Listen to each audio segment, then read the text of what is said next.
Saya Sakinatul Jannah sebagai pemateri 2. Saya Dina Cahaya Sasatina sebagai pemateri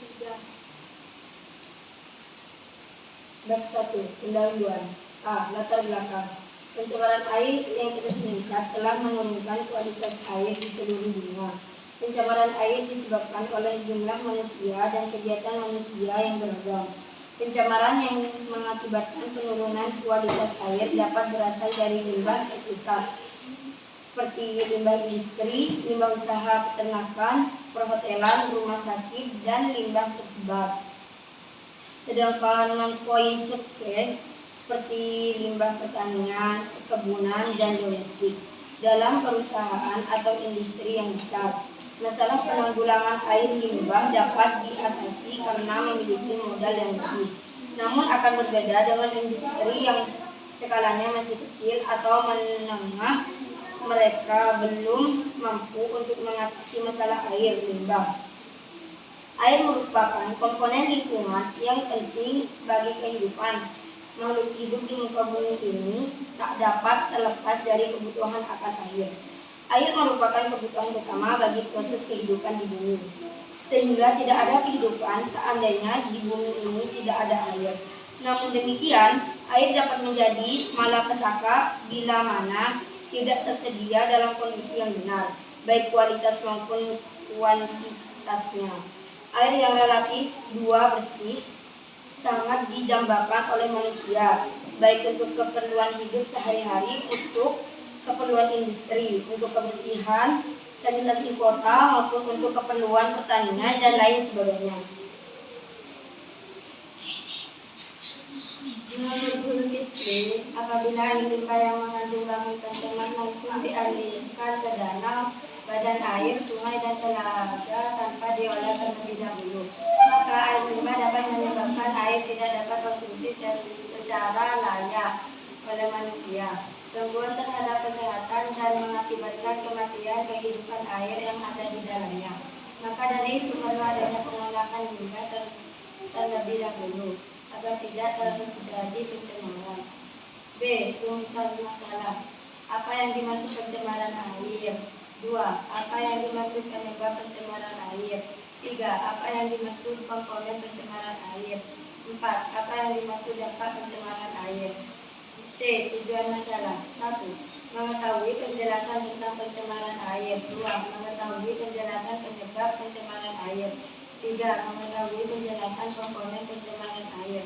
4. Mengetahui penjelasan dampak pencemaran air. Bab 2. Pembahasan. 1. Pengertian pencemaran air. Apa yang dimaksud dengan pencemaran air? Istilah pencemaran air atau polusi air dapat dipersepsikan berbeda oleh satu orang dengan orang lainnya, mengingat banyak pustaka acuan yang merumuskan definisi istilah tersebut, baik dalam kamus atau buku teks ilmiah. Pengertian pencemaran air yang juga didefinisikan dalam peraturan pemerintah sebagai turunan dari pengertian pencemaran air lingkungan hidup dan didefinisikan dalam undang-undang dalam praktek operasional. Pencemaran lingkungan hidup tidak pernah ditunjukkan secara utuh, melainkan sebagai pencemaran dari komponen-komponen lingkungan hidup, seperti pencemaran air laut, pencemaran air tanah, dan pencemaran udara. Dengan demikian, definisi pencemaran air mengacu pada definisi lingkungan hidup yang ditetapkan dalam UU tentang lingkungan hidup, yaitu nomor 23 atau 1927, dalam PP nomor 20 tentang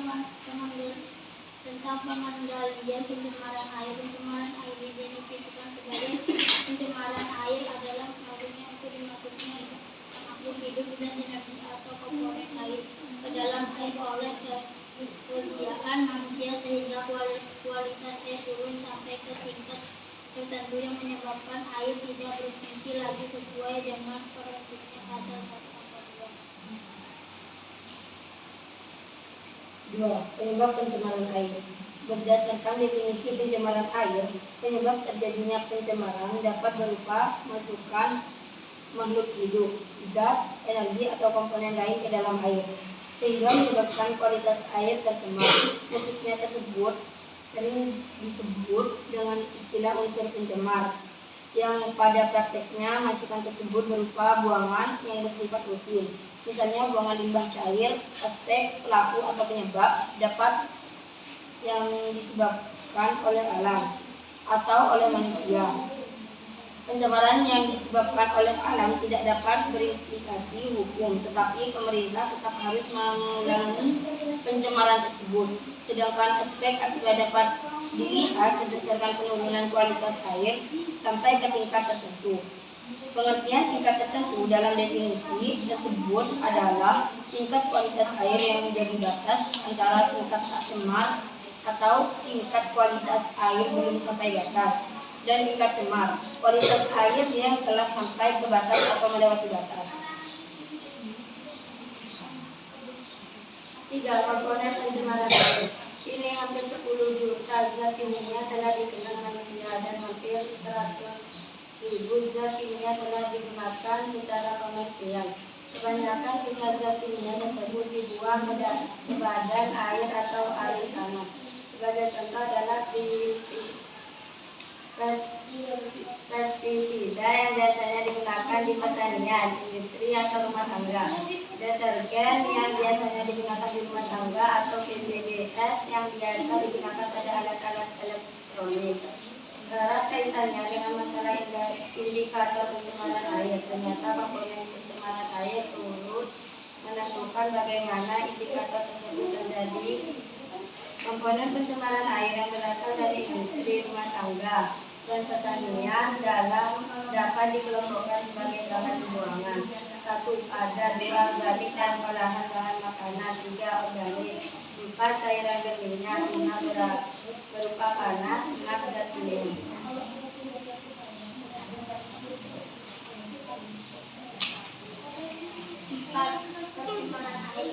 Pencemaran air dapat berdampak sangat luas, misalnya dapat meracuni air, meracuni makanan hewan, menjadi penyebab ketidakseimbangan ekosistem sungai dan danau, pengurusakan hutan akibat hujan asam di badan air sungai dan danau, nitrogen atau fosfat dari kegiatan pertanian telah menyebabkan pertumbuhan tanaman air yang di luar kendali yang disebut eutrofifikasi. Ledakan pertumbuhan tersebut menyebabkan oksigen yang seharusnya digunakan bersama oleh seluruh hewan atau tumbuhan air menjadi berkurang ketika tanaman air tersebut mati. Dekomposisinya menyebabkan lebih banyaknya oksigen akibat ikan akan mati dan aktivitas bakteri akan mengalami dampak pencemaran air dibagi dalam kategori. Dampak terhadap kehidupan biota air, dampak terhadap kualitas air tanah, dampak terhadap kesehatan, dampak terhadap SDG. Gimana? Kamu ada pertanyaan? Ada. Saya akan bertanya. Perkenalkan, nama saya Maulidia Kaswandi. Mewakili dari kelompok 2. Apa penyebab pencemaran air?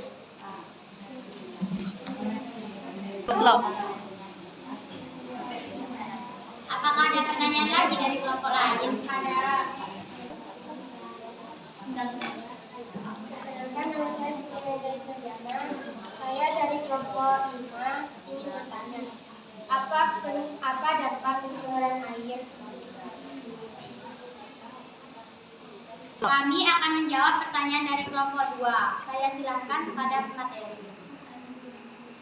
Berdasarkan definisi pencemaran air, penyebab terjadinya pencemaran dapat berupa masuknya makhluk hidup, zat, energi atau komponen lain ke dalam air, sehingga menyebabkan kualitas air tercemar.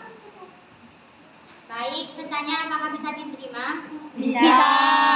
Lanjut ke pertanyaan dari kelompok 5. Dampak pencemaran air. Pencemaran air dapat berdampak sangat luas.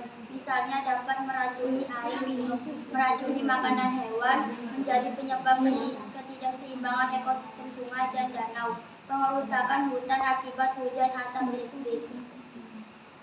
Gimana pertanyaan, apakah bisa diterima? Bisa. Bab 3. Penutup. A. Kesimpulan.